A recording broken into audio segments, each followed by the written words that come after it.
Good morning, नमस्कार. मी प्रितेश काश्यप. आज आपण थोडासा नवीन विषयावर बोलणार आहे. आपण आपल्या या यूट्यूब चॅनलमध्ये सगळ्यात पहिले आपण मांडणार आहे, सुरुवातीला एक्सपोर्ट विषयी आपण बोलू. एक्सपोर्ट झाल्यानंतर आपण बोलणार आहे सेकंड फायनान्स विषयी. तर सुरुवातीला सांगायचं झाल्यास तर आपण PMEGP या विषयावरती बोलूया. खूप जणांना माहीत असेल की व्यवसाय तर करतात, परंतु व्यवसाय करताना सगळ्यात महत्त्वाचा बाब असते की फायनान्स, पैसे कुठून येतील व्यवसाय करण्यासाठी. तर तुम्हाला माहीत आहे आपल्या इंडियन एज्युकेशन सिस्टममध्ये याच्यामध्ये सुरुवातीला पॅरेंट्स सांगतात की तुम्ही शाळेत जा, शिका, चांगले मार्क्स घ्या आणि चांगले मार्क्स घेतल्यानंतर सरकारी नोकरी करा. परंतु कोणीच आपल्याला आपल्या इंडियामध्ये मी बघितलेलं आहे व्यवसाय करा असं सांगत नाही. आणि त्या कारणाने व्यवसाय जेव्हा एखादा कोणी उद्योजक, नवीन उद्योजक किंवा यंग एंटरप्रिनर असते, त्याला व्यवसाय करण्याच्या वेळेस भाग भांडवल हे सापडतच नाही. त्याला कोणताही छोटासा व्यवसाय असो की कितीही मोठा व्यवसाय असो, व्यवसाय तोच करतो ज्याचा पारंपरिक उद्योग आहे, यांचे आई वडील किंवा मित्रवर्ग हे व्यवसाय करत आहेत, तर ते शक्यतो हा व्यवसाय करतात. व्यवसायासाठी तुम्हाला किती पैसे लागतात याविषयी आपण चर्चा करणार आहे. एक आपण बेसिक जरी उद्योग पकडतो म्हटलं तर बेसिक उद्योग मध्ये काय काय येतात, जसं की तुमचं छोटंसं किराणा शॉप असेल किंवा तुम्ही एखादा कपड्याचं दुकान टाकत असाल किंवा एखादा जनरल स्टोअर असेल किंवा सुपर शॉपी, छोटी सुपर शॉपी आपण म्हणू शकतो ज्याला, ते असेल. अशा पद्धतीचे तुम्हाला सुरुवातीला तुम्ही उद्योग करू शकता. परंतु जेव्हा तुम्हाला काही म्हणजे एखादं प्रोडक्ट विकायचं असेल तर त्यावेळेस तुम्हाला मॅन्युफॅक्चरिंग करावं लागते. आणि मॅन्युफॅक्चरिंग करायची असेल तर तुम्हाला मशिनरीज परचेस करावं लागतात. मग या सगळ्या गोष्टीसाठी शासन, गव्हर्नमेंटनी वेगवेगळ्या स्कीम्स काढलेल्या आहेत. नवीन उद्योजकांसाठी काढलेल्या आहेत आणि ज्यांचा उद्योग सुरू आहे त्यांच्यासाठी पण चांगल्या स्कीम्स आहेत. आणि या स्कीम्स अंतर्गत तुम्हाला भरपूर सबसिडी सुद्धा मिळतो. सबसिडीचा पार्ट असा असतो की त्या बँक लिंक असतात. म्हणजे तुम्हाला व्यवसाय करता तुम्हाला बँकेचं कर्ज घ्यावं लागते आणि कर्ज हा व्यवसाय करण्यासाठी, मशिनरीज परचेस करण्यासाठी, वर्किंग कॅपिटल घेण्यासाठी तुम्हाला घ्यावा लागतो. सोबतच व्यवसाय घेताना कर्ज घेतो त्याला काही सबसिडी मिळतो. म्हणजे उदाहरण दिल्यास तुम्हाला जर 10 लाख रुपयाचं लोन घ्यायचं असेल तर तुम्ही जर शहरी भागात असाल तर तुम्हाला 25% आणि तुम्ही जर ग्रामीण भागात असाल तर तुम्हाला 35% अशा पद्धतीनेही लोन मिळू शकतो. त्याबद्दलच मी एक स्कीम आहे त्याच्याबद्दल आज मी तुम्हाला पूर्ण डिटेल देत आहे.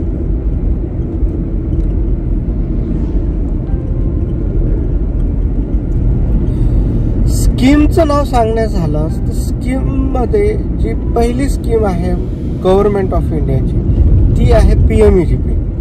आता तुम्ही म्हणसाल की PMEGP स्कीम्स आम्ही ऐकलेली आहे, परंतु कसा अप्लाय करायचा, कोणत्या डिपार्टमेंटमधून येते, सबसिडी कोणत्या डिपार्टमेंटची असते, याच्याविषयी मी तुम्हाला पूर्ण डिटेल देत आहे. तर बघा, PMEGPचा पूर्ण लॉंग फॉर्म होतो prime minister employment generation programme, ज्याच्यामध्ये तुम्ही एखादा उद्योग करून तुम्ही एम्प्लॉयमेंट कसं जनरेट करू शकता याच्यावरती भर दिलेला आहे.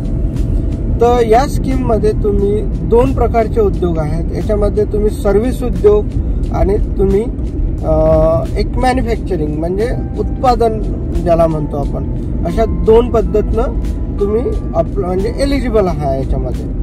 आणि सोबतच सर्व्हिस उद्योगामध्ये तुम्हाला 20 लाखांपर्यंत लोन मिळू शकते आणि मॅन्युफॅक्चरिंग युनिट जर असेल तर त्याला अप टू 50 लाख रुपीज मिळू शकते. आणि आता नवीन स्कीमनुसार तुम्ही 1 CR पर्यंतही अप्लाय करू शकता, परंतु तुमचं पहिलं लोन तुम्ही पूर्णपणे फेडल्यावरती. आणि सांगायचं झालं एलिजिबिलिटी क्रायटेरियामध्ये तुम्ही 8+ मिनिमम असले पाहिजेत. जर तुम्ही 8वी पास असेल तर तुम्हाला 25 लाखाच्या वरती तुम्ही लोन घेऊ शकता आणि 8वी पेक्षा कमी असेल शिकलेले तर तुम्ही 20 लाखापर्यंत 10 लाखापर्यंत तुमचं लोन घेऊ शकता. सोबतच सर्व्हिस उद्योगामध्ये मी तुम्हाला जसं सांगितलं की किराणा स्टोअर झालं, त्याच्यानंतर पोल्ट्री फार्म झालं, गोट फार्म झालं, बफेलो फार्म झालं, डेअरी फार्म झालं किंवा एखादं मेकॅनिकचं शॉप झालं, ह्या सगळ्या छोटे छोटे जे उद्योग आहेत याच्यामध्ये तुम्ही अप्लाय करू शकता. मॅन्युफॅक्चरिंग उद्योग झाल्यास तुम्ही जसं झालं मिनी दाल मिल झाली, हळदीचं मॅन्युफॅक्चरिंग झालं, स्पायसेस मॅन्युफॅक्चरिंग झालं, कोल्ड प्रेस ऑइल्स मॅन्युफॅक्चरिंग झालं, ह्या सगळ्या प्रकारचे मॅन्युफॅक्चरिंग उद्योग यामध्ये आपण टाकू शकतो. आता यामध्ये तुम्हाला सुरुवातीला काय करावं लागेल की PMEGP.government.in या वेबसाईटवरती जाऊन तुम्हाला सुरुवातीला अप्लाय करावं लागेल आणि अप्लाय केल्यानंतर ही फाईल 3 डिपार्टमेंटला तुम्हाला पाठवता येते. पहिलं डिपार्टमेंट आहे KVIC, ज्याला आपण खादी व्हिलेज इंडस्ट्रियल कमिशन म्हणतो, आणि सेकंड डिपार्टमेंट आहे KVIB, khadi and village industrial board, जे महाराष्ट्र शासनाच्या अंतर्गत येते, आणि तिसरं डिपार्टमेंट आहे DIC. अशा 3 डिपार्टमेंटमधून तुम्ही ह्या स्कीम ला अप्लाय करू शकता. DICचं सांगायचं झाल्यास DIC हे आपल्या जिल्ह्यामध्येच ऑफिस असते, KVIB आणि DICचं ऑफिस हे जिल्ह्यामध्येच असते. अप्लिकेशन आपल्यावर असते की आपण कोणत्या डिपार्टमेंटमध्ये अप्लाय करू शकतो, आणि एकदा जर का आपण अप्लाय केला तर त्यानंतर DLTFC एक मीटिंग असते डिस्ट्रिक्ट लेवलची, त्याच्यातून तुमचा प्रस्ताव सँक्शन होऊन तो बँकेला पाठवण्यात येते.